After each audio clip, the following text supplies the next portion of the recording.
আমাদেরকে আমাদের আল্লাহ দুনিয়া ছাড়তে বলে নাই, আখিরাত ভুলতে বলে নাই, দুনিয়া বাদ দিতে বলে নাই। আল্লাহ ওয়ালা তানসা নাসিবাকা মিনাদ দুনিয়া, আল্লাহ বলছে বান্দা দুনিয়া ভুলে যেও না। আমি বাজার, ব্যবসা, হাট ঘাট, চাকরি, ক্ষেত খামার, স্ত্রী, সন্তান, ঘর পরিবার, ঘুম, আহার, নিদ্রা, আমি কোনোটাই বাদ দিতে বলি নাই বান্দা, ছাড়তে বলি নাই। আমি আল্লাহ তোমাদের জিন্দিগি বানাইছি দুইটা, একটা হলো দুনিয়া আর একটা হলো আখিরাত। দুনিয়া তুমি কর্ম করবা আর আখিরাতের জন্য আমল করবা। দুনিয়া কর্ম, আখিরাত তোমার ধর্ম। দুনিয়ার জন্য করবা কর্ম, আখিরাতের জন্য করবা ধর্ম। তো ধর্ম এবং কর্ম, কর্ম এবং ধর্ম মিলবে, তোমার গন্তব্য জান্নাতে হবে। তাইলে এখন হুজুর একটা আশ্চর্য সুন্দর কথা কইছে যে আল্লাহ বলছে বান্দা দুনিয়া তোমার কর্ম, আখিরাতের জন্য তোমার ধর্ম। কিন্তু আখিরাত লম্বা সময়, দুনিয়া স্বল্প সময়। নবীজি সাল্লাল্লাহু আলাইহি সাল্লাম বলছেন একটা সাগরের মধ্যে যদি কেউ নিজের আঙ্গুল চুবায়, ভিজায়, তো আঙ্গুলের অগ্রভাগে যেটুকু পানি, এইটুকুই হলো দুনিয়া, আর সাগরের বাকিটা পানি আখিরাত। তাইলে আখিরাত লম্বা না দুনিয়া লম্বা বলেন? কিন্তু মজার বিষয় হলো লম্বা হলো আখিরাত, স্বল্প হলো দুনিয়া। কিন্তু আল্লাহ তাআলা আমার হায়াত, আমার সময় স্বল্প দুনিয়ার জন্যই দিয়েছেন বেশি, আর অনন্তকালের আখিরাতের জন্য আমল চাইছেন অল্প অল্প। সকাল 6টা বাজে 4 রাকাত ফজরের নামাজ, তাহলে 10 মিনিটের বিষয়। আবার দুপুর 1:30টা বাজে 10 রাকাত জোহরের নামাজ, 20 মিনিটের সময়। তাইলে ধরে নিলাম সকাল 6টার পরে 7টা, 8টা, 9টা, 10টা, 11টা, 12টা, 1টা, প্রায় 7.5 ঘন্টা পরে আবার 20 মিনিট। তাহলে সকালের 10 মিনিট আর দুপুরের 20 মিনিট, এই হলো 30 মিনিট মনে করেন আখিরাতের জন্য, আর 7.5 ঘন্টা আমার দুনিয়ার কর্মের জন্য। তাহলে স্বল্প সময়ের দুনিয়ার জন্য আমারে সুযোগ দিলেন বেশি, অনন্তকালের আখিরাতের জন্য আমলের জন্য চাইলেন আমার কাছে অল্প সময়। এটাও আল্লাহর জন্য আমরা দেব না? এটা ইনসাফ হইল? এটা বিবেকের দাবি হইল ভাইয়া? অতএব আমি অনুরোধ করছি, মেহেরবানি করে আমরা ভাবতে শিখি। তাইলে শেষ, আমার কথা শেষ, আর অল্প একটু কথা। তাইলে আমি বলতে চাচ্ছি, আমরা যদি বুদ্ধিমান হইতাম তাইলে দুনিয়া আমাদের সুন্দরী চলে, আখিরাত সাথে নিলে দুনিয়া লস হয় না। আখিরাত সাথে নিলে 5 ওয়াক্ত নামাজ যদি কেউ মজবুত সিদ্ধান্ত নেয়, এটা কঠিন কিছু না। হালাল উপার্জনের কেউ সিদ্ধান্ত নিলে এটা কঠিন কিছু না। চরিত্র হেফাজতের সিদ্ধান্ত নিলে খোদার কসম এটা কিছুই না। আল্লাহ তাআলা হাদিসে কুদসিতে আছে, ওয়াদা দিছে, কেউ যদি আমি আল্লাহর ভয়ে চোখ হেফাজত করে, আমি তার দিলের মধ্যে ইমানের এমন স্বাদ দেব যে নগদ ইমানের মজা সে পাইতে থাকবে। খোদার কসম এটা হাদিস। মান তারাকাহা মাখাফাতি আবদালতুহু ঈমানান ইয়াজিদু হালাওয়াতাহু ফি কলবি। তাহলে গুনাহ ছেড়ে দিলে, আল্লাহকে মেনে নিলে, আল্লাহর ইবাদত করিলে খুব কঠিন কিছু না, খুব কঠিন কিছু না। এই জন্য প্রিয় ভাই আমার, বাপ আমার, এই শেষ বেলায় আমি এই অনুরোধটাই করতে চাই, আমরা যদি বুঝি আখিরাত আমাদের জিন্দেগি, পরকালের জন্যই আমাদের প্রস্তুতি, তাইলে আমাদের প্রস্তুতির আখিরাত সাজাইবার সবচেয়ে সুন্দর সিজন, শ্রেষ্ঠতম মাস মাহে রমজান। যে যত বেশি তাকায়া শুনবে, আল্লাহ তাআলা তার জিন্দেগি তত বরকত দিবে। এটা বাস্তবতা, এটা বাস্তবতা। মোবাইল আমাদের জিন্দেগির সাথে 24 ঘন্টার জন্য মিশে গেছে। এটা আসলেই উচিত না। একটা মানুষের জিন্দেগি কোনো মুহূর্তেই মোবাইল থেকে আলাদা থাকবে না, এটা কেমন ইনসাফের কথা হলো? আল্লাহর কথা হচ্ছে, কোরআনের কথা হচ্ছে, ওলামায়ে কেরাম নসিহত করতেছেন, এই সময়ও যদি আমার দিল আন্তরিক না হয় তো আর হবে কখন? আর হবে কখন? কোরআনুল কারীমের মধ্যে আছে, আল্লাহ তাআলা বলেন, ফাবিআইয়ি হাদিসিন বা'দাহু ইউমিনুন। আল্লাহ তাআলা বলেন, বান্দা এই কোরআনের চাইতে দামি আর কোন কথা বললে তুমি বিশ্বাস করতা? তুমি বলো। আল্লাহ নিজে জানতে চাচ্ছে আমাদের কাছে। ফাবিআইয়ি হাদিস, 23টা বছর আমি আল্লাহ কোরআন নাজিল করলাম, সর্বশ্রেষ্ঠ ফেরেশতাকে দিয়ে নাজিল করলাম জিবরাইল, সর্বশ্রেষ্ঠ রাসূলের কাছে নাজিল করলাম, 23 বছর নাজিল করলাম, 30 পারা কোরআন নাজিল করলাম। আল্লাহ তাআলা জানতে চাচ্ছে আমাদের কাছে, বান্দা বলো না এরপরে এর চাইতে দামি আর কোন কথা বললে তুমি ঈমান আনতা, বিশ্বাস করতা, মেনে নিতা? তুমি বলো, তুমি বলো। এজন্য কোরআনুল কারীমের প্রতি আন্তরিক হওয়া, আল্লাহর কথার প্রতি সর্বোচ্চ মনোযোগী হওয়া, এটা আল্লাহর আদেশ, কোরআন শরীফের আদেশ এটা। ওয়া ইদা কুরিআল কুরআনু ফাসতামিউ লাহু ওয়া আনসিতু লাআল্লাকুম তুরহামুন। আল্লাহ তাআলা কোরআনে বলছে, যখন কোরআন পড়া হয় তখন তোমরা ফাসতামিউ লাহু, মনোযোগ দিয়ে শোনো, এবং ওয়া আনসিতু, চুপ থাকো, লাআল্লাকুম তুরহামুন, অবশ্যই তোমাদের উপরে রহমত বর্ষিত হবে। তাইলে দোস্ত এটা জরুরি, একজনই শুনুক, আমার কোনো অসুবিধা নাই, কিন্তু মনোযোগ দিয়ে শুনুক। গাফেল কোনোদিন লাভবান হয় না। এ খামখেয়ালি করতেছে, কেন হাসে, কেন কাঁদে। এখন মনে করেন রাত 11টা বাজে, এখন এত রাত্রে বুট খাওয়ার কি যুক্তিকতা? না কথার কথা, ইনসাফ করে বলেন ভাইয়া, মস্কারি করো না, ভাবতে শেখো। একটা বিবেক কি বলে রাত 11টা বাজে, এটা কি যৌক্তিকতা হইতে পারে?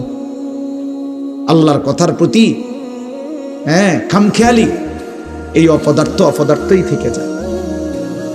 এই জীবনেও কোনোদিন জিন্দেগি সুন্দর হয় না, গাফেলের জীবন কখনোই সুন্দর হয় না। এই খামখেয়ালি আর কি, অবহেলা। কোরআন শরীফে আছে, আল্লাহ তাআলা স্পষ্ট বলছেন, যত লোক জাহান্নামী হবে, সমস্ত জাহান্নামী ব্যক্তির একত্রিত পরিচয় আল্লাহ বলছেন উলাইকা হুমুল গাফিলুন, এরা মূলত গাফেল।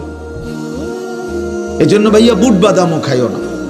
আমার কথা হলো অল্প সময় দিল দিয়ে, আন্তরিকতা নিয়ে, নিজের ভালো, নিজের কল্যাণের জন্য আল্লাহর কথা শুনলে বরকত হবে, আল্লাহর কথা শুনলে বরকত হবে।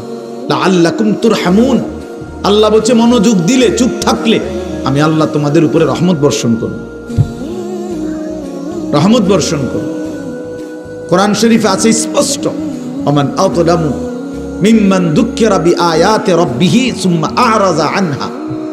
তার চাইতে বড় জালেম, পাপী আর কেউ হইতে পারে না, যার সামনে আল্লাহর কোরআন তেলাওয়াত করা হয় অথচ সে তার থেকে বিমুখ, অমনোযোগী। খোদার কসম আল্লাহ বলছে সে সবচেয়ে বড় জালেম। ইন্না মিনাল মুজরিমিনা মুনতাকিমুন, আল্লাহ বলেন এমন পাপী, এমন নাফরমান থেকে আমি নিজে প্রতিশোধ নেব, প্রতিশোধ নেব। তার মানে জীবনভর আল্লাহ তাআলা এটা ওয়াদা দিয়ে রাখছে, আমার কথার প্রতি অবজ্ঞা করলা, তোমার প্রতিশোধ আমি নেব, তোমার বরবাদি তুমি দেখবা নিশ্চয়। এই জন্য আমরা আন্তরিক হওয়া চাই আল্লাহর কথার প্রতি। কোরআনুল কারীমের মধ্যে আছে, তাকশাইরু মিনহু জুলুদুল্লাযীনা ইয়াখশাউনা রাব্বাহুম। আল্লাহ পাক নিজে বলছে, কোরআনুল কারীমের বৈশিষ্ট্য, কোরআন যখন মুমিন শুনবে তো যাদের কলিজার ভিতরে আল্লাহর ভয় আছে তাদের শরীরের চামড়া পশম সহ দাঁড়িয়ে যাবে, শিহরে উঠবে শরীর, সারা দেহের চামড়া নড়ে উঠবে। আল্লাহর কোরআনের বৈশিষ্ট্য এটা। হাদিসের মধ্যে আছে, আল্লাহর নবী সাল্লাল্লাহু আলাইহি সাল্লাম হযরত আব্দুল্লাহ ইবনে মাসউদ বলছেন, আমি নবীজির সামনে কোরআন পড়ে শুনাইলাম, নবীজিকে শুনাইছেন উনি। তিনি বলেন আমি 40 আয়াত একটানা নবীজির সামনে তেলাওয়াত করলাম, মাথা নিচের দিকে নামাইয়া। 40 আয়াত পড়ার পর নবীজি আমাকে বললেন, হাসবুকাল আন, এখন থামো। এক বুজুর্গকে আমরা কিতাবে পড়ছি, কিমাতুজ জামান ইনদাল উলামা, একটা প্রসিদ্ধ আরবি কিতাব আছে, ওলামায়ে কেরামের নিকট সময়ের মূল্য। ওই বইতে আছে, এক বুজুর্গকে এক ব্যক্তি আইসা বলছে, হযরত আপনার সাথে আমি একটু কথা বলতে চাচ্ছি। হযরত বললেন, কোনো দ্বীনি মাসআলা? বললেন না, এমনিই একটু কথা বলবো। উনি বলছেন, তাহলে তুমি সূর্যকে যেটুকু সময় তুমি কথা বলবো ওইটুকুর জন্য থামায় রাখো। কসম আমরা কিতাবে পড়ছি। উনি বলছে তুমি সূর্যকে থামায় রাখো, যেটুকু সময় তুমি আমার সাথে কথা বলবা ওইটুকু সময়ের জন্য যদি তুমি সূর্যের গতি থামায় রাখতে পারো তাহলে কথা বলতে পারো, নাই তো আমার এইটুকু সময় তুমি নষ্ট করার কোনো অধিকার রাখো না। এই 20 মিনিট তো আমার সময়, তুমি আমার সেই 20 মিনিট নষ্ট করবা কেন? এই আধা ঘন্টা তো আমার টাইম, তুমি আমার হায়াতের আধা ঘন্টা নষ্ট করবা কেন? হ্যাঁ, প্রয়োজনীয় মাসআলা হলে বলতা, শুধু শুধু কথা, শুধু শুধু কি জামা এটা জাফানি টরে কত দিয়া লইছেন? 260 টাকা। ধুর মিয়া, 220 টাকা দিয়া সিল্লাইয়া বেছে। হ্যাঁ, আমারে কইতেন মিয়া কয় গজ লাগবে মিয়া? হ্যাঁ, আমার পরিচিত কত দোকান আছে। হ্যাঁ, এই মানে এই বলতেছে এটার উপরে বেডার এটা সিলাইয়া আজকে 3 মাস হয়ে গেছে, ওই জামাটা পরে হে এখন 220 টাকা দিয়ে কাপড় কিনে। এগুলা অপ্রয়োজনীয় কথা না, বেহুদা কথা, অনর্থক কথা। এই জন্য দোস্ত ভাইয়া, জিন্দিগি এত গাফেল হইতে নাই। সারাক্ষণই খামখেয়ালি, হাসি মজাক ঠাট্টা, এত মাতাল, এত পাগল, এত প্রতিবন্ধী। তুমি প্রতিবন্ধীর দিকে তাকায় দেখো, পাগলের দিকে মাতালের দিকে তাকায় দেখো, সে তো সারাক্ষণ অ্যাবনর্মাল। কিন্তু ইমানদার মোমেন সুস্থ মানুষ, তার জিন্দিগির হিসাব থাকে, পরিকল্পনা থাকে। আমি হাসবো কেন, কাঁদবো কেন, আমি হাঁটবো কেন, বসবো কেন, আমি ঘুমাবো কতক্ষণ, আমি জাগবো কতক্ষণ। আমার যদি জিন্দিগির কোনো হিসাব কিতাব না থাকে, এ তো অসুস্থ, এ তো পাগল মাতাল ভাইয়া। জিন্দিগি যার কোনো লক্ষ্য উদ্দেশ্য নাই, টার্গেট নাই, গন্তব্য নাই। কোত্থেকে আসলাম, কেন আসলাম, কে আমারে বানাইলেন, কেন বানাইলেন? আহা, এটা কি কোনো জিন্দিগি ভাইয়া? বলো ছেলেরা, রাতের বাজে 3টা তুমি ঘুমাও না, দিনের বাজে 10টা তুমি ওঠো না, এটা কি জিন্দিগি? রাত 3টা বাজে গেছে তুমি ঘুমাচ্ছ না কেন? সকাল 10টা বাজে গেছে তুমি উঠছো না কেন? তোমার ঘুমেরও কোনো সিস্টেম নাই, উঠারও কোনো সিস্টেম নাই। সারা রাত উলঙ্গ ছবি দেখে, নারী দেখে, জিনা ব্যভিচারের দৃশ্য দেখে নাফরমান ঘুমায় আছে। সকাল 10টা বাজে গেছে, উঠারও কোনো নাম নাই। আহা, আল্লাহর নবী সাল্লাল্লাহু আলাইহি ওয়াসাল্লাম বলছেন, খোদার কসম, নবীজি বলছেন যে ফজরের নামাজ পড়ে না সে খবিস।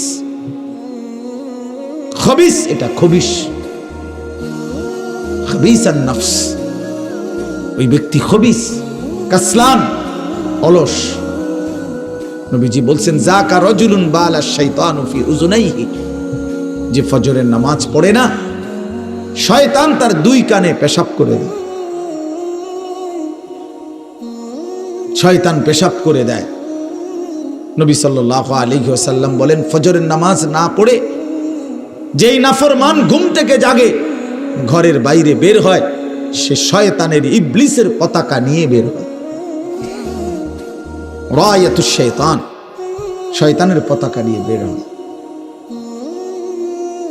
এই জন্য দোস্ত, আমরা এটা বোঝা উচিত। আমার কথা, প্রথম কথা এটা প্রত্যেকেই বোঝা উচিত, আমি মুসলমান, আমার একজন আল্লাহ আছেন, আমার শ্রেষ্ঠ রাসূল আছেন, আমার একটা কিতাব কোরআন আছে, আমার একটা ধর্ম ইসলাম আছে। 4টি সর্বশ্রেষ্ঠ নিয়ামত আমার আছে। আল্লাহ আমার রব, মুহাম্মদ সাল্লাল্লাহু আলাইহি সাল্লাম আমার রাসূল, কোরআন আমার কিতাব, ইসলাম আমার ধর্ম। এই 4টি সর্বশ্রেষ্ঠ নিয়ামত থাকার পর আমি পথহারা হব কেন? তুমি চরিত্রহীন হবা কেন?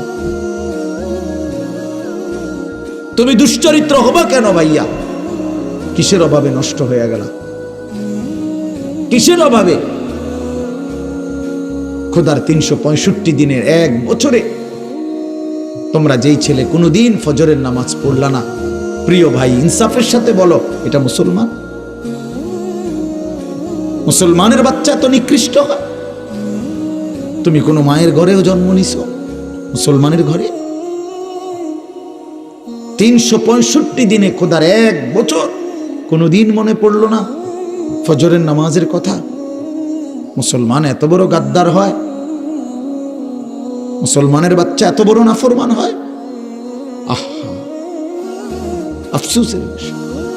ওই মা যে 2 বছর দুধ পান করাইলেন, এই জন্যই মা যে 9টা মাস পেটে ধারণ করলেন এই জন্যই। এক মা তার সন্তানকে বুকে ধরায়া দুধ পান করাইছে 2 বছর, এই আশায় যে 16 বছর বয়সে আমার ছেলেটা দিন রাত উলঙ্গ ছবি দেখবে, নারী আর ছবি আর মাতালের মতো জিন্দিগি কাটাবে। এই ছিল মার স্বপ্ন, এই ছিল মায়ের গর্ভে ধারণ, এর উদ্দেশ্য। ইনসাফ করো ভাইয়া, ইনসাফ করো, দয়া করে দোস্ত। তোমার ভালো তোমাকেই বুঝতে হবে, তোমার কল্যাণ বুঝার তোমাকেই বুঝতে হবে। এই পৃথিবী স্বার্থপর, স্বার্থপর এই দুনিয়া। কেউ কাউরে মনে রাখে না, কেউ কাউরে মনে রাখে না, কেউ কাউরে মনে রাখে না। এই দুনিয়া, আমার যেদিন মৃত্যু হবে সেদিনও পৃথিবীতে আলো উঠবে, সূর্য উঠবে। এই রং তামাশার এই দুনিয়ার ব্যস্ততার এই ফুর্তি চলতেই থাকবে, কিন্তু আমি কবরে চলে যাব। এই জন্য আমাদের প্রত্যেকেই এটা ইনসাফের সাথে ভাবা উচিত। অনিবার্য এক বাস্তবতা, প্রিয় ভাই, চিরন্তন এক সত্য যে আমাকে মরতে হবে। পৃথিবীর কোনো যুক্তি, কোনো বিশ্লেষণ, কোনো শক্তি, কোনো ক্ষমতা, কোনো বাহাদুরি দিয়েই যেহেতু মৃত্যুকে আমি আড়াল করতে পারবো না, কবরকে আমি ঠেকাইতে পারবো না, অতএব যেই পরিস্থিতির মুখোমুখি আমাকে হতেই হবে, বুদ্ধিমান বিবেকবান উচিত সেজন্য নিজে প্রস্তুতি নেই। যেহেতু কবরে যেতেই হবে আমাকে, কোনো যুক্তি নাই বলে আমি বুঝি নাই, না না বুঝলেও মরে যাবে, খেয়াল না করলেও মরে যাবে, হাসলেও মরণ, কাঁদলেও মরণ। সুখের অট্টালিকাতেও মৃত্যু হয়, জীর্ণ কুঠির কুড়ে ঘরেও মৃত্যু হয়। জীবনে যে কোনোদিন সুখ দেখে নাই সেও মরে যাবে, জীবনে যে কোনোদিন দুঃখ দেখে নাই সেও মরে যাবে। তাহলে ভাইয়া বাপ, যে মৃত্যু আমাকে বরণ করতেই হবে, যেই কবরে আমাকে যেতেই হবে, কোনো ফাঁক ফুক নাই, কোনো সাইড নাই, তাহলে তার জন্য প্রস্তুতি নেওয়া, তার জন্য বাবা যে সেখানে আমার কি হবে, সেখানে আমাকে কি করতে হবে। খোদার কসম, এতটুকু বিবেক বুদ্ধি খাটানো এটা একটা সুস্থ মানুষের দাবি, সুস্থতার দাবি, এটা ইনসাফের দাবি, বিবেকের দাবি। এতটুকু বিবেক যদি কাজ না করে, ধরে নিতে হবে তার আকলই নাই, দেমাগই নাই, দেমাগই নাই। এজন্য কুরআনুল কারীমে আল্লাহ তাআলা বলেছে, নাফরমানের দিল আছে কিন্তু কিছুই বোঝে না, নাফরমানের কান আছে শোনে না, চোখ আছে দেখে না। এজন্য আল্লাহ তাআলা বলছেন, উলাইকা কাল আনআম, নাফরমান এক ধরনের জানোয়ার। প্রত্যেক পাপী হলো এক ধরনের জানোয়ার, নাফরমান জানোয়ার বেটা। আনআম চতুষ্পদ জন্তু, কারণ যার বিবেক কোনো কাজ করে না, বানানেওয়ালাকে চিনে না, সে চিনল কি? সৃষ্টিকর্তাকেই যে বোঝে না, খোদার কসম সে কিছুই বোঝে না, কিছুই বোঝে না। যার আল্লাহ নাই তার কিছুই নাই। আল্লাহকে হারিয়ে সব পেলেও কিছু পায় হয় না, আল্লাহকে পেয়ে সব হারালেও কিছুই হারায় না। জুতু মেরা তু সব মেরা। আমি এই জন্য অনুরোধ করছি, আলহামদুলিল্লাহ যথেষ্ট বয়ান হয়েছে। আমরা রাত গভীরে ইনসাফের সাথে এই যে কয়জন আমরা বসছি, প্রত্যেকের কাছে আমার কথা এটা, আমরা ভাবা উচিত। ইস্তাফতি কালবাক, নবী সাল্লাল্লাহু আলাইহি ওয়াসাল্লাম বলছেন, তোমার দিলকে প্রশ্ন করো, তোমার বিবেককে জিজ্ঞেস করো। এমনটাই হওয়া উচিত মুসলমান। তোমার বিবেক কি বলে? একটা ছেলে বেনামাজি, তুমি আইসা দাঁড়াইয়া বলো, ভাইয়া 1 মিনিট তুমি মাইক ধরে বলো, মুসলমান এমনই হওয়া উচিত। তুমি দোস্ত তোমার ধর্মের ব্যাপারে একটা লাইন বলো, তুমি বলো তোমার ধর্মের ব্যাপারে তুমি 1 লাইন বলো। তোমার রাসূলকে এভাবে প্রত্যাখ্যান করা উচিত। কোনদিন তোমার চুল নবী সাহাবী আউলিয়াদের মতো হবে না, কোনদিন তোমার জামা পোশাক নবী সাহাবী আউলিয়াদের মতো হবে না, কোনদিন তোমার চলাফেরা সাজগোজ নবী সাহাবী আউলিয়াদের মতো হবে না কোনদিন। তাহলে কি যোগ্যতায়, কি কারণে আমরা মুসলমান? যাদের কপালে সেজদা নাই, তুমি কিভাবে মুসলমান? যার লেবাসে পোশাকে ইসলামের কোনো চিহ্ন নাই, তুমি কোন যুক্তিতে মুসলমান ভাইয়া? কোন যুক্তিতে মুসলমান? আল্লাহ নবী সাল্লাল্লাহু আলাইহি ওয়াসাল্লাম বলছেন, ফারকু মা বাইনানা ওয়া বাইনাল কুফরি আস-সালাহ, আমাদের মাঝে আর কাফেরের মাঝে পার্থক্য নামাজ। নামাজ মুমিন আর কাফেরের পার্থক্য করে। এটা কি মুসলমান না বেঈমান, এটার প্রমাণের চিহ্ন খোদার কসম ভোটার আইডি কার্ড না, জন্ম নিবন্ধন সনদ নয়, সেজদা। সেজদা এই কপাল দুনিয়ার কোনো কাজে ব্যবহার হয় না, পৃথিবীর কোনো উপার্জনের জন্য কপাল লাগে না। চাকরি, ব্যবসা, ক্ষেত খামার, অটো, সিএনজি, ফসল, দেশ বিদেশ, ভাইয়া ইনসাফের সাথে ভাইবা দেখো, বাবারাও ভেবে দেখেন, এই কপাল কোনো উপার্জনের কাজে ব্যবহার হয় না। উপার্জনের কাজে হাত ব্যবহার হয়, পাও ব্যবহার হয়, মেধা ব্যবহার হয়, যোগ্যতা ব্যবহার হয়। কপাল কোনো কামাই রোজগারের জন্য ব্যবহার হয় না। কপাল রব্বে করিম বানাইছেনই শুধু সেজদার জন্য, শুধু সেজদার জন্য, শুধু সেজদার জন্য, শুধু সেজদার জন্য। এই জন্য যে কপালে সেজদা নাই ওইটা মানুষের বাচ্চা না, যে কপালে সেজদা নাই ওটা মুসলমানের বাচ্চা না, ওটা মানুষের বাচ্চা না। যে জিন্দিগি সেজদাবিহীন জিন্দিগি, ওটা জন্তু জানোয়ারের জিন্দিগি।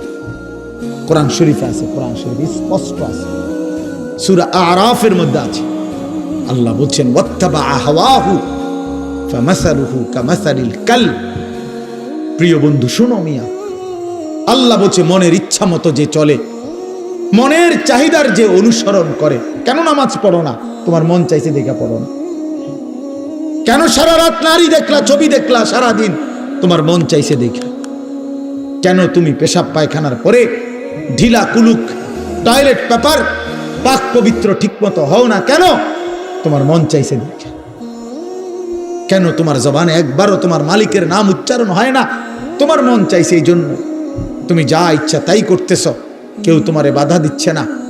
আল্লাহর কসম, আল্লাহ কোরআনে বলছে, এই যে মনের ইচ্ছা মতো যে চলে, ওয়াত্তাবা হাওয়াহু, যে তার মনের চাহিদার অনুসরণ করে, ফামাসালুহু কামাসালিল কালব, আল্লাহ বলে তার উদাহরণ হলো, তার দৃষ্টান্ত হলো কুত্তার মতো, কুত্তার মতো, কুত্তার মতো, কুত্তার মতো, কুত্তার মতো। এটা ওই জিন্দিগি কুত্তার জিন্দিগি, ওই জিন্দিগি কুত্তার জিন্দিগি, যে জিন্দিগিতে তার মালিকের গোলামি নাই।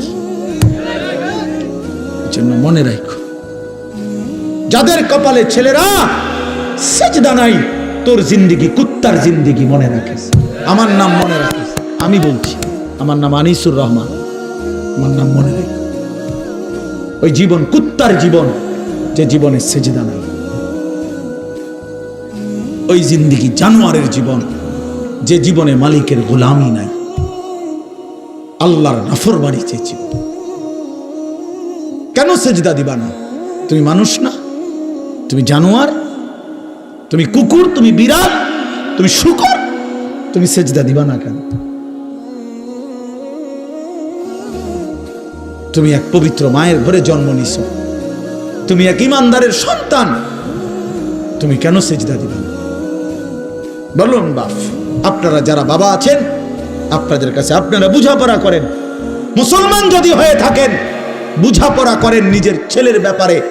আরে ছেলের বিদেশ পরে বেটা, ছেলের দুনিয়া পরে, ছেলের ঘর বাড়ি বিল্ডিং সোফা ফার্নিচার পরে মিয়া, আগে ছেলের সাথে বোঝাপড়া করেন। তুই যদি মুসলমানের বাচ্চা হয়ে থাকস, কেন ফজরের নামাজ পড়বি না? আমি যদি তোর বাপ হয়ে থাকি, তুই যদি আমার সন্তান হও, তাহলে ইমানদারের সন্তান কেমনে বেনামাজি হয়? ইমানদারের মেয়ে কেমনে বেপর্দা হয়? ইমানদারের স্ত্রী কেমনে বেপর্দা হয়? ইমানদারের সন্তান কেন 24 ঘন্টা আল্লাহর নাফরমানি করবে? আপনি তারে আল্লাহ চিনাইতে পারলেন না, জীবনে কি চিনাইলেন? আপনি তাকে বানানে ওয়ালা চিনাইতে পারলেন না। আহা বন্ধু, করলেনটা কি? আহারে বাপ, কি করলেন আপনি? কার জন্য সোফা বানাইলেন? কার জন্য খাট বানাইলেন? আপনার বানানো খাটে আপনার অসভ্য সন্তান সারা রাত উলঙ্গ ছবি দেখে। আপনার বানানো সোফাতে বসে আপনার স্ত্রী ছেলে মেয়ে রঙিন সিনেমায় নর্তকীর নাচ দেখে টেলিভিশনে বসে বসে। সফলতা এটা? এটা সফলতা, এটা কামিয়াবি আপনার, এটা কামিয়াবি। তো কি বুঝাইতে চাইলেন? এর দুর্বিবেক নাই বাবার? এতটুকু বিবেক হবে না? কোরআন শরীফে আছে সূরা হুদের মধ্যে নূহ আলাইহিস সালাম ওনার বেঈমান সন্তানের জন্য যখন ডুবে যাচ্ছিল দোয়া করছিল, ইন্না ইবনি মিন আহলি, এই শব্দটা বলছিল নূহ নবী, আল্লাহ ওই যে ছেলেটা ডুবে যাচ্ছে এটা আমার পরিবার, আমার বংশধর, আমার সন্তান। এই কদ্দুর কথা শুধু কইছে, এর দূরে শুধু কইছে, আর কিচ্ছু বলে নাই যে আল্লাহ তারে মাফ করে দেন, তারে মুক্তি দিয়া দেন, তারে ডুবানির থেকে বাঁচায় দেন, কিচ্ছু কয় নাই। এই কথা এখানে শুধু কইছে, আল্লাহ ওই যে ছেলেটা আমার পরিবার, আমার সন্তান। মানে মনের আবেগে আর কিছু কইতেছে না। কোরআন শরীফে আছে আল্লাহ তাআলা কোরআনের আয়াত নাজিল করছে, আল্লাহ ওয়াহি নাজিল করছে, ইয়া নূহ, হে নূহ, ইন্নাহু লাইসা মিন আহলিক, সাবধান ওটা তোমার সন্তান না। সরাসরি কোরআন শরীফ, এটা তোমার সন্তান নয়। ইন্নাহু আমালুন গায়রু সালিহ, এটা বেআমল, গায়রু সালেহ। আমলে সালেহকে কি বলে? নেক আমল বলে। তাহলে আমলে গায়রে সালেহ এটাতে কি বলে? বদ আমল। এটা আপনারা বুঝছেন না কথা? এটা সহজ কথা। আল্লাহ বলছে ও বদ আমল, ও নাফরমান, অতএব ও আপনার সন্তান না। এজন্য আমি পরিষ্কার ছেলেদেরকে বলি, বাবা তোরা যারা বেনামাজি, তুই মুসলমানের সন্তান না। মনে রাখিস বেটা, তুই লাওয়ারিস, তুই বেওয়ারিস, তোর কোনো মা নাই, তোর কোনো বাবা নাই, তোর কোনো পিতৃ পরিচয় নাই। মোবাইলের ওই নর্তকী তোর পরিচয়, মোবাইলের ওই উলঙ্গ নারী তোর পরিচয় হইতে পারে। তুই কোনো মুসলমানের বাচ্চা না, ইমানদারের সন্তান নাফরমান হয় না। মনে রাখো। দেখো নারী, দেখো আরো দেখো, 16 বছর বয়সেই এত নারী দেখে ফেললা, 18 বছর বয়সেই এত উলঙ্গ ছবি দেখে ফেললা, বাকি জিন্দেগি কি করবা? বাকি জীবনটা কি করবা? সব তো দেখেই লাইলা, সব তো দেখেই ফেললা, পৃথিবী তো বগে করে ফেললা, এবার লাথি দিয়া ফেরেশতা জাহান্নামে ফেলানো ছাড়া আর বাকি কি? সব তো দেখেই লাইলা।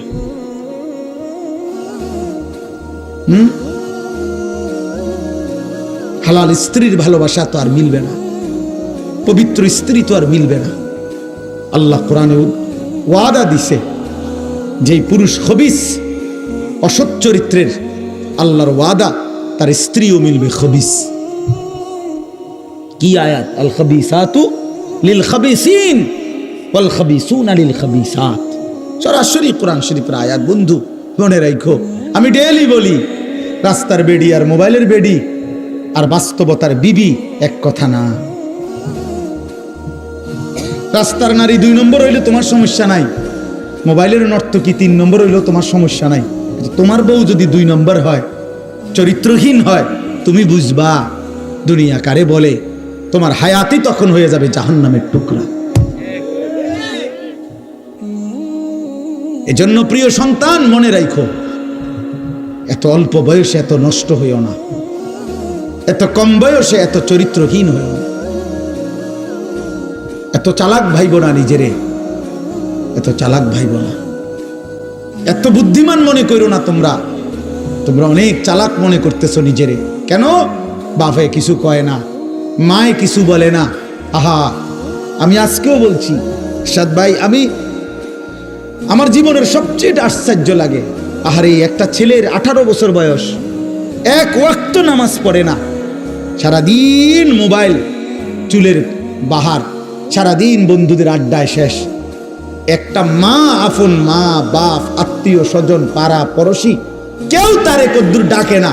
কিরে বাবা, একটা ছেলে ভাইবো ভাইয়া, তোমারে শুধু বলি, তুমি একটাবার ইনসাফের সাথে ভেবে দেখো, তুমি প্রতিনিয়ত গুনাহ আর অশ্লীলতার মধ্যে ডুবে যাচ্ছ, কিন্তু কেউ তোমারে কদ্দুর ডাকেও না। কিরে বাবা, তুই এরম করস কা? আহারে, তোর কি আল্লাহ নাই, আখেরাত নাই? তোর কি বাবা কবর নাই? কেউ তারে কদ্দুর মনে করায় না। এমন অভিশপ্ত হইল কেন? ইনসাফ কি বলে, মানে ওরে কেউ ডাকে না কা, আপন মাও আপন সন্তানকে ডাকে না, বাবাও ডাকতেছে না, কেউ তারে ফিরাচ্ছে না। তোমারে সবাই ছেড়ে দিছে কেন বাবা? এর মূল কারণ মনে রাখেন, ছেলেরা বাপ মনে রাখো, যার উপরে আল্লাহর লানত পড়ে, খোদার লানত, তারে গোটা সৃষ্টি ঘৃণা করে। তোমারে আর কেউ পছন্দ করে না, এজন্য কেউ তোমারে আর ডাকে না। আমি যদি আমার ছোট ভাই হয়, আমি যদি তার অন্যায়ের কারণে ডাইকা এনে থাপ্পড় দেই, মারি, শাসন করি, এটা তার জন্য কল্যাণ, কারণ আমি তারে ফিরাই আনলাম। আরেক হইলো আমি তার সাথে এতটা রাগ করলাম যে যা, তোর যেটা মনে কর তুই এটা কর, ফিসা দিয়া ফির তোর কপালে তুই যা, আমি তোরে কোনোদিন ডাকবো না, বলবো না, ছুঁইবো না, যা মন চায় তুই যা কর। তোর বাহ্যিক দৃষ্টিতে তো মনে হবে তারে মারি নাই, থাপ্পড় দেই নাই, কিন্তু তার তো অনন্তকালটা শেষ, তার ভবিষ্যৎটা শেষ, তার লাইফটা তো শেষ। তার চাইতে ভালো ছিল তারে মারা, কিল কনি ঘুষি দিয়া হইল ফিরাইয়া আনা, এটা উত্তম ছিল না? এজন্য তোমারে ফিরাবে না কেন? তোমরা যারা সারা দিন রাত এক ওয়াক্ত নামাজ পড়ো না, কোনোভাবেই আল্লাহ আখিরাত পরকালের কিছুই বুঝো না, এমন অভিশপ্ত, মাত্র 18 বছর বয়সে খোদার গজব পড়লো তোমার উপরে, আল্লাহর লানত পড়লো কেন? 18 বছর বয়সে এত বড় নাফরমান হয়ে গেল কেন? 20 বছর বয়স না হইতেই বাবা তুমি এত বড় আল্লাহর অভিশপ্ত বান্দা হয়ে গেল কেন, যে কেউ তোমার আর পছন্দ করে না, কেউ ডাকে না? আমি একটু আগেও বলছি বয়ানে, আমার মার বয়স 75 বছর, আমার আম্মার বয়স, আমার বয়স 44 বছর। আমি আজকে 21 বছর ওয়াজ মাহফিলের এই জিন্দিগি আমার, আলহামদুলিল্লাহ। আমার 4টা সন্তান আছে বাবা, আমার 4টা ছেলে মেয়ে আছে। আমার এই 44 বছর বয়সেও আমার আম্মা 75 বয়স্ক মহিলা, এখনো আমার মা আমারে কথা হইলেই বলে, হুত নামাজ শুনি, খোদার কসম মা আমারে এখনো জিগায়, ফুত নামাজ পড়ছুনি, নামাজ পড়ছু। আমার সন্তানদেরকে দেখলো জিগায়, নাতি নামাজ পড়ছুনি।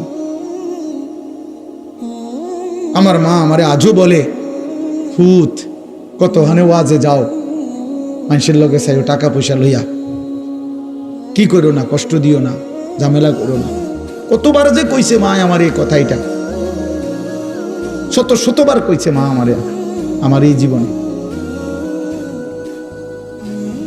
কিরে ভাইয়া, 75 বছর বয়স্ক মা তো আমার 44 বছর বয়সী সন্তানকে আজও ডাকে যে ফুত নামাজ পড়ছুনি। তোমার বয়স মাত্র 18 বছর, তোমারে কেন কেউ ডাকে না? তোমার জীবনে এত বড় অভিশপ্ত হলো কেন? নুওয়াল্লিহি মা তাওয়াল্লা ওয়া নুসলিহি জাহান্নাম ওয়া সাআত মাসীরা। আল্লাহ বলে, আমার যে বান্দা আমার রাসূলের বিরুদ্ধাচরণ করবে এবং আমার ঈমানদার মুমিনদের পথ থেকে উল্টো পথে চলবে, আল্লাহর কসম আল্লাহ বলে, নুওয়াল্লিহি মা তাওয়াল্লা, আমি তাকে সেই উল্টো পথেই চালাবো, ওয়া নুসলিহি জাহান্নাম, একদিন তাকে জাহান্নামেই ফেলে দেব, একদিন তাকে জাহান্নামেই ফেলে দেব। ওয়ালা তাকুনু কাল্লাযীনা নাসুল্লাহ ফাআনসাহুম আনফুসাহুম। রব্বুল আলামিন বলেন, ঈমানদার, আমি আল্লাহকে এতটা ভুলে যেও না। বেশি দিন ভুলে গেলে আমি একদিন তোমাকে নিজের পরিচয় ভুলিয়ে দেব, আত্মপরিচয় ভুলে যাবা বান্দা, আর কোনোদিন মনে পড়বে না তুমি মুসলমান, আর কোনোদিন মনে পড়বে না তোমার কবর আছে, হাসর আছে, আখিরাত আছে, আর কোনোদিন পরকাল ভুলায় দেব। ব্যস্ততম এই দুনিয়ায় কারাকারি কামরা কামড়ি করতে করতে, দুনিয়া কারাকারি করতে করতে, দুনিয়ার নেশায় পড়ে থাকতে থাকতে একদিন কবরে পৌঁছায় দেব, আখিরাত ভুলায় দেব। আল্লাহাকুমুত তাকাসুর হাত্তা যুরতুমুল মাকাবির। আল্লাহ বলে, বান্দা দুনিয়া বাড়ানোর নেশায় আখিরাত ভুলে গেলা, কিন্তু মনে রেখো এরই মাঝে একদিন কবরস্থানে পৌঁছে যাবা, ঠিকই একদিন কবরস্থানে চলে আসবা।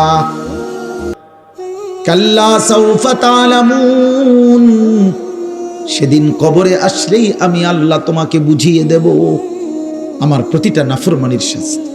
এই জন্য প্রিয় বন্ধু, আমার মূল বক্তব্য এবার ইনসাফের সাথে বুঝেন। সবাই আলহামদুলিল্লাহ মনোযোগী হয়েছেন, আমরা কম হই কিন্তু মনোযোগী হয়েছি। এই যে আন্তরিকতা নিয়ে এখন শুনতেছেন, এবার একবার এতক্ষণের ধমকা ধমকি মূল মাকসাদ দোস্ত, খোদার কসম আমি কোনো কারোর সাথে ঝগড়া করে বসছি না।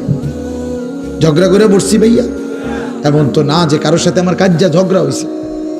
এই এতগুলো ধমকের মাকসাদ তো ফিরাইতে চাই, তোমার বিবেক জাগাইতে চাই, ইমানদারের বিবেক জাগাইতে চাই। এই জন্য এতগুলো শক্ত কথা বললাম। অর্থ হইল দিলটা জাগুক, ইনসাফ আসুক, বিবেক আসুক, জাগুক। তো যদি আমরা বুঝি আমরা মুসলমান, আমরা মুমিন, তাইলে বাপ আমাদের জিন্দেগি আখিরাত, আমাদের জীবন দুনিয়া না।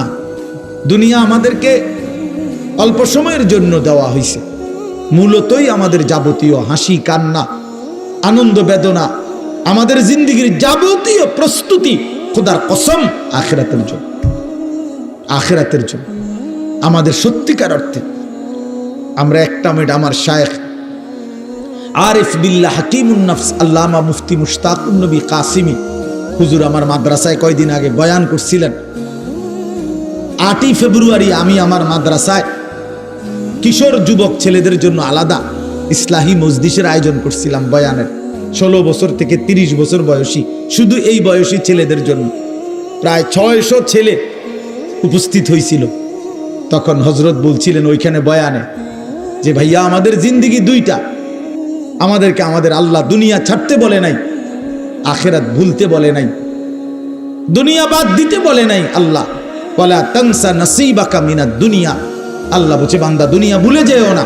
আমি বাজার ব্যবসা হাট ঘাট চাকরি ক্ষেত খামার স্ত্রী সন্তান ঘর পরিবার ঘুম আহার নিদ্রা আমি কোনোটাই বাদ দিতে বলি নাই বান্দা, ছাড়তে বলি নাই। আমি আল্লাহ তোমাদের জিন্দেগি বানাইছি দুইটা, একটা হলো দুনিয়া আর একটা হলো আখিরাত। দুনিয়া তুমি কর্ম করবা আর আখিরাতের জন্য আমল করবা। দুনিয়া কর্ম, আখিরাত তোমার ধর্ম। দুনিয়ার জন্য করবা কর্ম, আখিরাতের জন্য করবা ধর্ম। তো ধর্ম এবং কর্ম, কর্ম এবং ধর্ম মিলবে, তোমার গন্তব্য জান্নাতে হবে। তাইলে এখন হুজুর একটা আশ্চর্য সুন্দর কথা কইছে যে আল্লাহ বলছে বান্দা দুনিয়া তোমার কর্ম, আখিরাতের জন্য তোমার ধর্ম। কিন্তু আখিরাত লম্বা সময়, দুনিয়া স্বল্প সময়। নবীজি সাল্লাল্লাহু আলাইহি সাল্লাম বলছেন একটা সাগরের মধ্যে যদি কেউ নিজের আঙ্গুল চুবায় ভিজায়, তো আঙ্গুলের অগ্রভাগে যেটুকু পানি এইটুকুই হলো দুনিয়া, আর সাগরের বাকিটা পানি আখিরাত। তাইলে আখিরাত লম্বা না দুনিয়া লম্বা বলেন? কিন্তু মজার বিষয় হলো লম্বা হলো আখিরাত, স্বল্প হলো দুনিয়া। কিন্তু আল্লাহ তাআলা আমার হায়াত, আমার সময় স্বল্প দুনিয়ার জন্যই দিয়েছেন বেশি, আর অনন্তকালের আখিরাতের জন্য আমল চাইছেন অল্প অল্প। সকাল 6টা বাজে 4 রাকাত ফজরের নামাজ, তাহলে 10 মিনিটের বিষয়। আবার দুপুর 1:30টা বাজে 10 রাকাত জোহরের নামাজ, 20 মিনিটের সময়। তাইলে ধরে নিলাম সকাল 6টার পরে 7টা 8টা 9টা 10টা 11টা 12টা 1টা, প্রায় 7.5 ঘন্টা পরে আবার 20 মিনিট। তাহলে সকালের 10 মিনিট আর দুপুরের 20 মিনিট, এই হলো 30 মিনিট মনে করেন আখিরাতের জন্য, আর 7.5 ঘন্টা আমার দুনিয়ার কর্মের জন্য। তাহলে স্বল্প সময়ের দুনিয়ার জন্য আমারে সুযোগ দিলেন বেশি, অনন্তকালের আখিরাতের জন্য আমলের জন্য চাইলেন আমার কাছে অল্প সময়। এটাও আল্লাহর জন্য আমরা দেব না? এটা ইনসাফ হইল? এটা বিবেকের দাবি হইল ভাইয়া? অতএব আমি অনুরোধ করছি মেহেরবানি করে আমরা ভাবতে শিখি। তাইলে শেষ, আমার কথা শেষ, আর অল্প একটু কথা। তাইলে আমি বলতে চাচ্ছি আমরা যদি বুদ্ধিমান হইতাম তাইলে দুনিয়া আমাদের সুন্দরী চলে, আখিরাত সাথে নিলে দুনিয়া লস হয় না। আখিরাত সাথে নিলে 5 ওয়াক্ত নামাজ যদি কেউ মজবুত সিদ্ধান্ত নেয়, এটা কঠিন কিছু না। হালাল উপার্জনের কেউ সিদ্ধান্ত নিলে এটা কঠিন কিছু না। চরিত্র হেফাজতের সিদ্ধান্ত নিলে খোদার কসম এটা কিছুই না। আল্লাহ তাআলা হাদিসে কুদসিতে আছে, ওয়াদা দিছে, কেউ যদি আমি আল্লাহর ভয়ে চোখ হেফাজত করে, আমি তার দিলের মধ্যে ইমানের এমন স্বাদ দেব যে নগদ ইমানের মজা সে পাইতে থাকবে।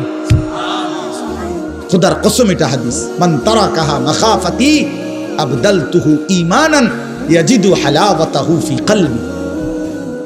তাহলে গুনাহ ছেড়ে দিলে, আল্লাহকে মেনে নিলে, আল্লাহর ইবাদত করিলে খুব কঠিন কিছু না, খুব কঠিন কিছু না।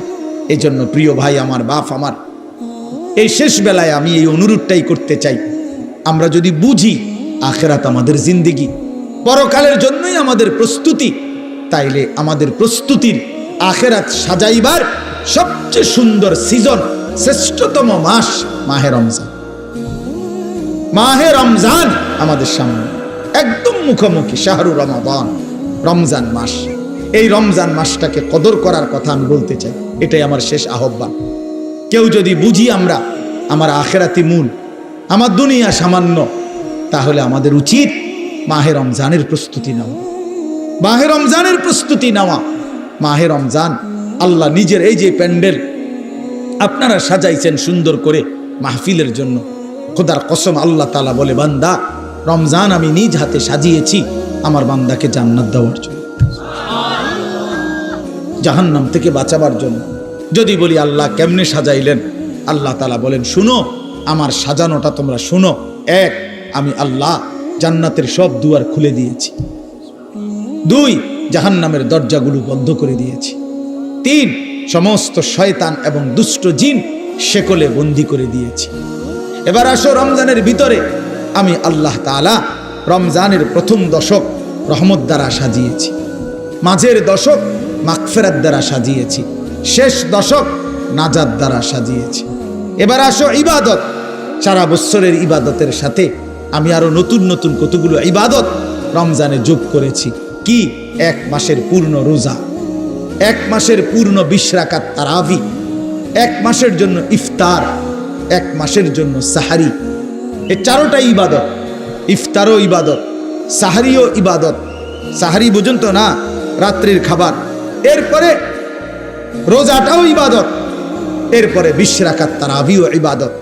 আল্লাহ বলেন, এরপরে শেষ দশক, শেষের 10 দিন এতেকাফ, মসজিদের এতেকাফ আমি এর দ্বারা সাজিয়েছি। শেষ দশকের বেজর রাত্রিগুলো আমি আল্লাহ তাআলা সবে কদরের দ্বারা সাজিয়েছি। সুবহানাল্লাহ। এরপরে আল্লাহ বলেন, নেকির হিসাব, নেকির হিসাব হইল একটা নফল একটা ফরজের সমান, একটা ফরজ 70টা ফরজের সমান। একজন রোজাদারকে ইফতার করাইলে 3টা পুরস্কার, গুনাহ মাফ, জাহান্নাম থেকে মুক্তি, রোজাদারের সমপরিমাণ নেকি, সমপরিমাণ নেকি। আল্লাহ তাআলা বলে, বান্দা, এতভাবে আমি আল্লাহ রমজানকে সাজাইলাম, উদ্দেশ্য কি? শুধু তোমাকে জান্নাত দেব, তোমাকে আমি জান্নাত দিতে চাই বান্দা, তুমি নেও বান্দা, লাআল্লাকুম তাত্তাকুন। আল্লাহ বলছে, এক মাসে মুত্তাকি বানিয়ে দেব, এক মাসে তুমি আমার গুনাহ ছেড়ে দাও, আমার একটা রমজান তুমি কদর করো বান্দা, আমি তোমারে মুত্তাকি বানিয়ে জান্নাতি বানিয়ে দেব। এই জন্য আল্লাহ বলছে, শাহরু রমাদান। যে আয়াতটা আমি পড়েছি, আল্লাহ নিজে রমজান মাস, এই শব্দ রমজান মাস আল্লাহ নিজে কোরআনে উল্লেখ করছে। এই জন্য রমজান মাস এটা উচ্চারণ হয় বছরে কতদিন জানেন? প্রতিদিন, প্রতিদিন, প্রতিদিন। কেমনে? কারণ 24 ঘন্টা পৃথিবীতে কোথাও না কোথাও আল্লাহর কোরআন তিলাওয়াত হয়। আর শাহরু রমাদান এই শব্দ অতএব জমিনে 24 ঘন্টায় কোথাও না কোথাও কারো না কারো জবানে উচ্চারিত হয়। সারা বছর রমজানের কথা আলোচিত হয়। নাহলে এই শব্দ শাহরু রমাদান যে কোরআন শরীফের শব্দ না, তাহলে এটা কেউ না কেউ তো পড়তেছে, কেউ সবক দিতে আছে, কেউ শুনানি চলতে আছে।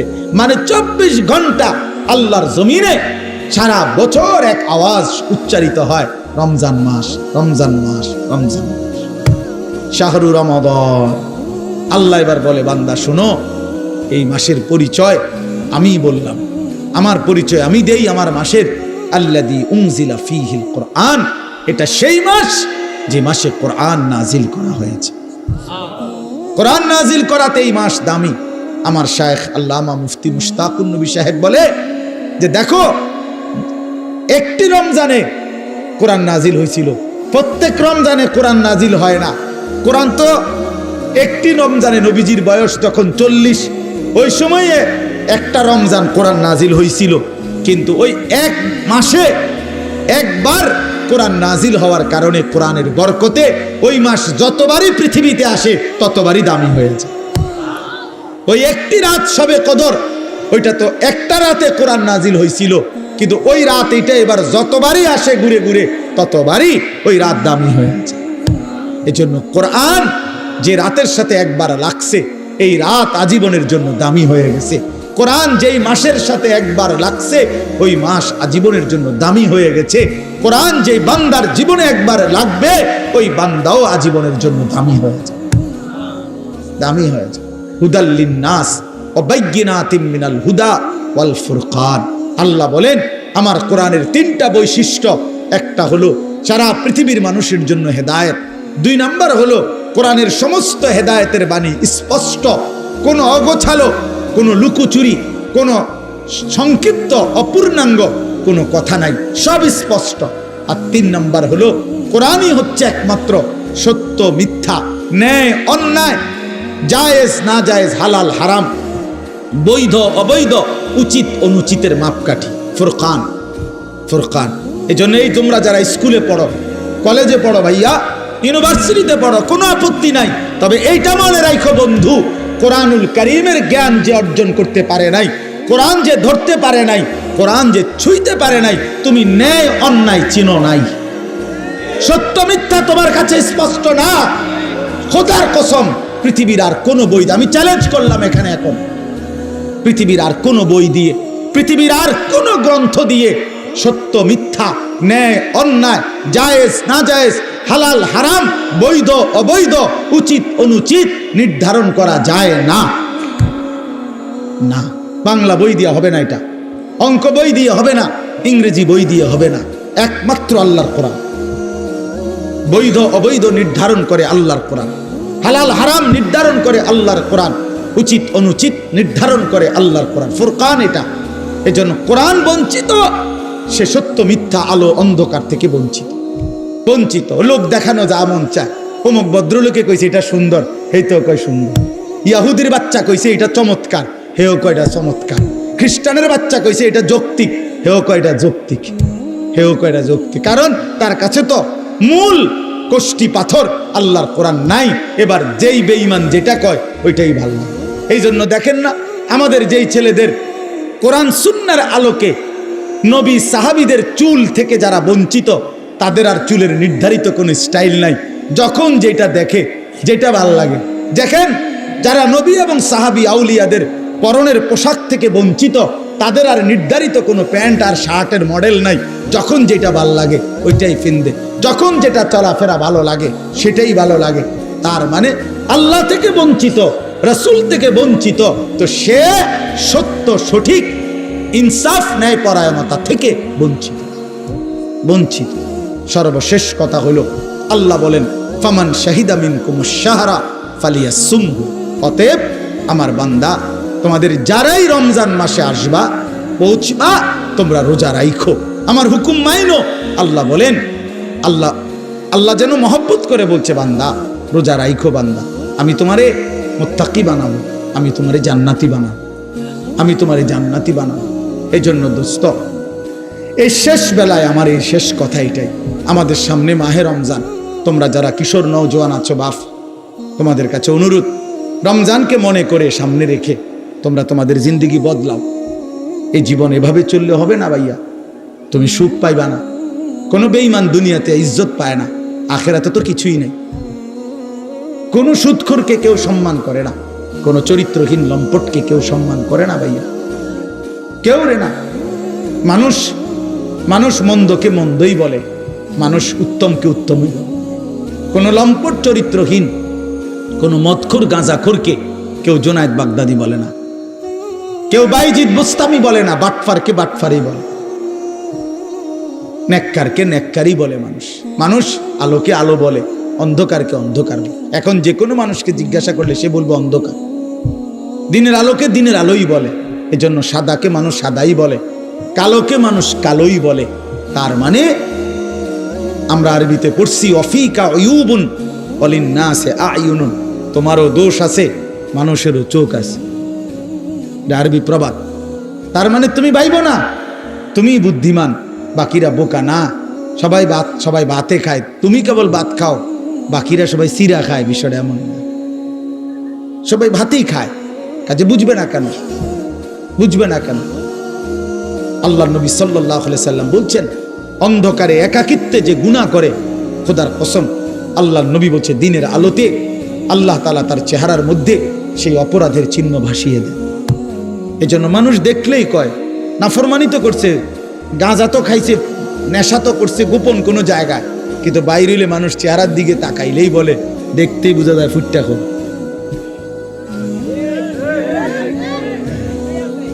ফুটটা খোর, বাবা খোর, ডাল খোর। বুঝেন নাই? চেহারা দেখলেই বোঝা যায়। আমি তো এই জন্য অনেক সময় বলি যে অনেক ছেলে আছো তোমরা, তোমাকে সমবয়সী বন্ধু, তোমার চুল এবং তোমার স্টাইল দেখে কয় দোস্ত তোরে সেরকম লাগে।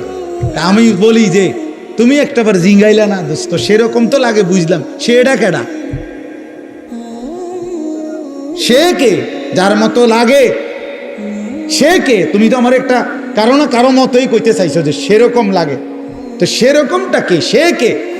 তাইলে দেখবা সে কইব দোস্ত তোমারে ফুট্টাখোর বাবাখোরের মতো লাগে, তোমারে ডালখোর নেশাখোরের মতো লাগে, ইয়াবাখোর লম্পটের মতো লাগে বেটা। এজন্য দুশ্চরিত্রকে কেউ ইজ্জত করে না, বেহায়া নারীকে কেউ সম্মান করে না।